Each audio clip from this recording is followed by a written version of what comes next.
الله يخرب بيتي شنو الثواب. ايه انا عليك قلبي، بنت عمي هاي ليه ما تريدني؟ ايش بي اني؟ هاي طول وجمال وحلاوه، شي تريد هاي؟ عادية بنت عمك، ما حد يقدر ياخذها غيرك، انت لا تدشرها جيرها، قصف العنب بدها تاخذها. إيه هو ايش بدي اساوي؟ والله لا جيرها واخليها تاخذنا قصفا عنها، الرضيت والما رضيت، تاخذ حدا خيريه. الحركات هاي ما تمشي علي وانا ابو خليص. قال والله شنو؟ انت ولد عمي ومثل اخوي. يا ولد كذابات، ثم ما اريد ان هيك سولفه. يا ولد الشغله مو نفس، هذا ولد عمي والله ماني رايته، اعده مثل اخوي، عدلنا ربينا سوا. يا ولد بس ما يجيرك ويخرب عليك، هو هذا الذال منه اني، يعني الشغله غصب. يا ولد هاي بنت عمك. يا ولد والله الله يخرب بيتك، والبريمي ظابط؟ اي ظابط. نعرم ونركز حالنا بلش تدحج علي، لازم اقريها بشكلي. يا ولد هذا منين اخلج قبالك؟ مدريني منين اخلج. يبوش حيصمل.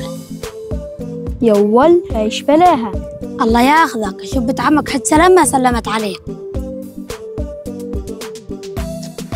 هينة على كل حال، والله لا تاخذني قصبا عنها.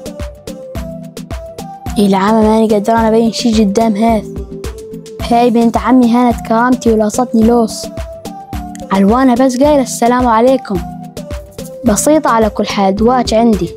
ايش شلون هيك بنت عمك؟ ظليتك بدها تروح منك. أنا ولد عمها وأقلط الناس عليها، واللي قرب عليها قرب شكا واحدة ما خسر عليه.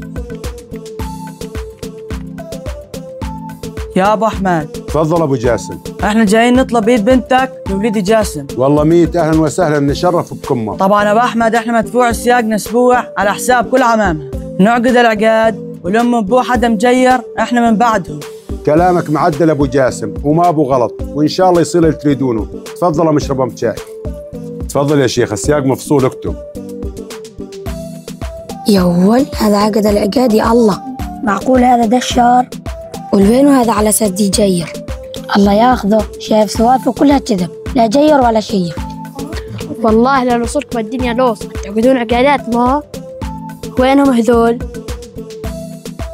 اوف من صامدين ما شاء الله. خير اشوف مجتمعين وملتم العالم. تفضل ود اخوي العالم، وش تقول السلام عليكم؟ لا سلام ولا كلام، انت من فضلك تيجي تخطب بنت عمي؟ تصمل ولا كانه لها عمام خالص. طول بالك يا ولد اخوي العالم، قاعد ببيتي. يا عمي انا ولد عمها وابدا الناس بها. يا ولد اخوي مين رايدتك؟ شو الشغله على كيفك؟ على كيف اللي عجل على كيفك، انا ابوها، خلفتها وربيتها وعلمتها، يعني مامون على بنتي. يا عمي تمون عليها، بس زاد انا ولد عمها. ده حاجه بالعريش، لسه عندنا مشاكل، نسوان عند عمي مالك. خلاص ولد اخوي تريده يصير. وانت شيخ قاعد ما بضب دفترك والله معاك. رايح اخوي انس لي بهالعلقه، روح لنا الخرجيه كلها. والولد اخوي انت ليش عساوي، ليش عسايبنا؟ انا ولد عمه وحر التصرف، وانت يا والنمس قاعد اتشفط شاي. مو الحق مو عليك، الحق علي انا، مساك صاحبي. ولا فهمني يا ولد اخوي، يعني الشغله غصب؟ ايه قصب، وهي انا رايح. وانت وليه ظالين وراي؟ الكل يقوم عليها تصملون.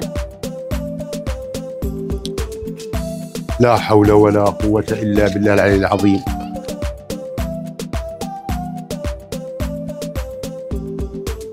الله يخرب بيتي شنو الثواب.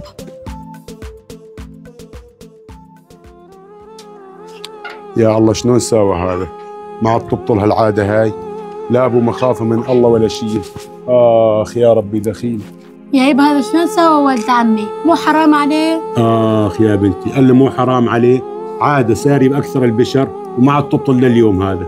بس يا يبا والله ما يصير، هذا كله حرام. شنو يعني الشغلة جباري؟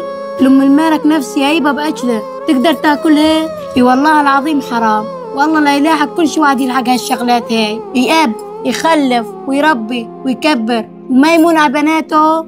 يا ناس يا عالم اتقم الله وبطل من العادة هاي. تريد حدا يجير لك بنتك بهالطريقة هاي؟ اي والله العظيم يوم القيامة لا تحاسبك من هذا بعيونك.